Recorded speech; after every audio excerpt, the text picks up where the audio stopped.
Okay, we're back again at the Greatest Sports Channel. We're on to best defensive shortstops. Again, using this relative ranking, the fielding percentage to the league average, and their range, putouts and assists to the league average. And we came up with who the greatest shortstop were of all time in the book that I published called The Greatest. Interesting was Troy Tulowitzki is the best fielding shortstop in the book.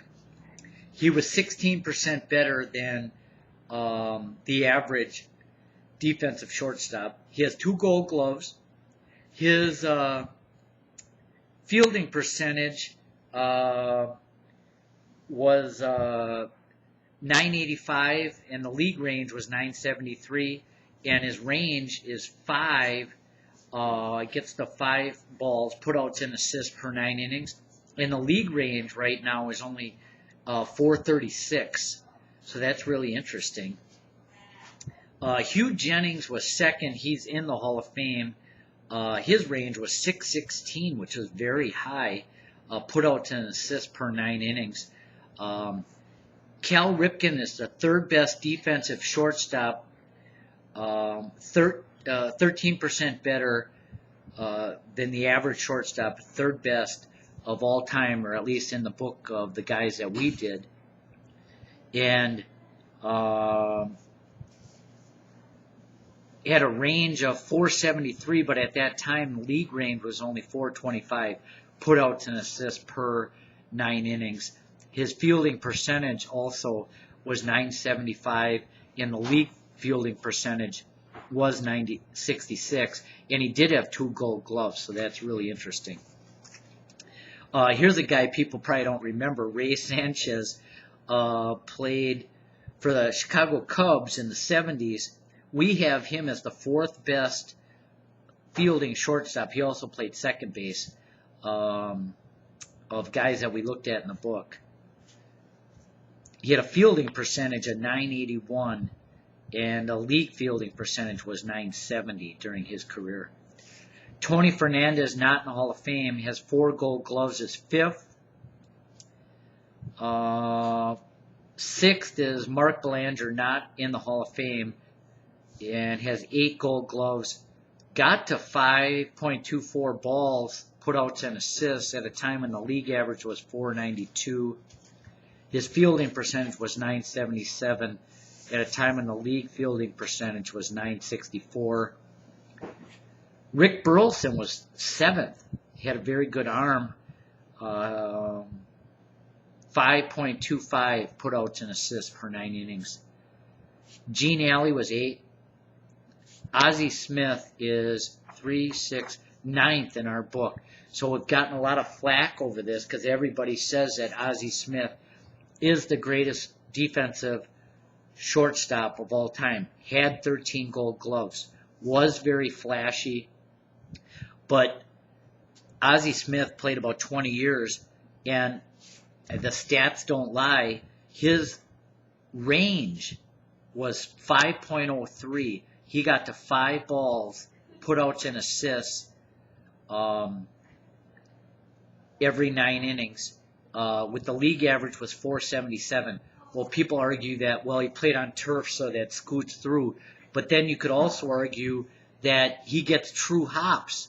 So you can't have it both ways. We have him as the 9th best fielding shortstop of all time. His fielding percentage was 978 with a league average of 966, so it was only slightly better. And really his range wasn't that much better than the average shortstop, as great as Ozzie Smith was. Tim Foley's 10th. Roy McMillan with 3 Gold Gloves, 11. George Davis, who we have as the 3rd best shortstop of all time, is 12th, 6% better than the average defensive shortstop. Got to 5.85 balls, putouts and assists, at a time when the league average was 5.6. His fielding percentage was only 940, but at that time, the fielding percentage was only 923. So again, relative to the era he played in, we have him as the 13th best defensive shortstop. John Ward, who's in the Hall of Fame, was 14. Dave Bancroft in the Hall of Fame, 15. Joe Tinker, these guys are all in the Hall of Fame and above average defensively.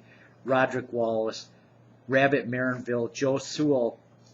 Robin Yount went in the Hall of Fame as a shortstop, was 5% better defensively, got to 5.13 balls, he had 1 Gold Glove. Omar Vizquel, not in the Hall of Fame, played 24 years, had 11 Gold Gloves, and we have him at, so that's about the 20th best shortstop defensively in the book, The Greatest. He only got to 4.62 balls, which is really interesting. The league average was 447, but he had a very high fielding percentage, 985, with a league average over those 24 years of 972. Aparicio's next, had 9 Gold Gloves, was 4% better defensively than the average defensive shortstop of his era. Got to 5 balls a game, put outs and assists per 9 innings, when the league average was 488. Fielding percentage was high, 972, at a time when the league average was 963. So we have Aparicio at about 21st best. Luke Appling, 22.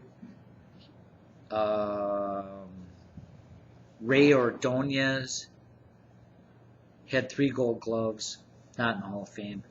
Honus Wagner, above average, got to 5.3 balls. Barry Larkin, above average, in the Hall of Fame, had 3 Gold Gloves. Don Kessinger, 2 Gold Gloves next. And we have a few more here. Orlando Cabrera, 2 Gold Gloves, slightly above average. J.J. Hardy, 1.01, 1% better than the average defensive shortstop, still active today, has 2 Gold Gloves. Chris Spire, Alan Trammell with 4 Gold Gloves, at 1% better than the average shortstop of his era. Got to 4.71 balls at a time when the league average was 4.72, but he had a fielding percentage of 977 and was a very good hitter. Banks, we have just above average, got to 5 balls at short. He went in the Hall of Fame as a shortstop. A-Rod, 2 Gold Gloves. We have him in the book as a shortstop, plays 3rd. Dave Concepcion, who had 5 Gold Gloves, is not in the Hall of Fame. We have as an average shortstop in our book, exactly at 1.0. His fielding percentage was 498. The range was 498 at a time when the league range was 499, and his fielding percentage was 971, slightly above the league average of 965. So we have Dave Concepcion as an average defensive shortstop, did get 5 Gold Gloves. Joe Cronin was average defensively, got to 5.16 balls. The league average was 5.17. He's in the Hall of Fame. Maury Wills, slightly below average at .99, 2 Gold Gloves, not in the Hall of Fame. Only got to 4.59 balls. League average was 4.62. And 962 was his fielding percentage, and the league average was 962. Zoilo Rosales, who won the MVP in 61 or 60, not in the Hall of Fame, had 2 Gold Gloves, only got to 4.71 balls, below average of 4.74. Archie Vaughn in the Hall of Fame, got to 5.24 balls. It was below average, 5.38. We have him 2% below. Larry Boa, we have 3% below average, had 2 Gold Gloves, only got to 4.78 balls. Lou Boudreau and Pee Wee Reese are next. They're 3% below average fielders and could not hit, and these guys made the Hall of Fame. So these guys absolutely should not be in the Hall of Fame because they couldn't hit or field, and just got in because they were popular and on good teams, I guess. Edgar Renteria, slightly below average, had 2 Gold Gloves. Jim Rollins, 4 Gold Gloves, not in the Hall of Fame. Phil Rizzuto, another one, 4% below average defensively and couldn't hit, but was on a good team, so they put him in the Hall of Fame. Makes no sense at all. His range was 479 when a time went league range of 504. Makes no sense at all. He should be kicked out of the Hall of Fame. Derek Jeter is interesting. We only have him, at 10% below average at short.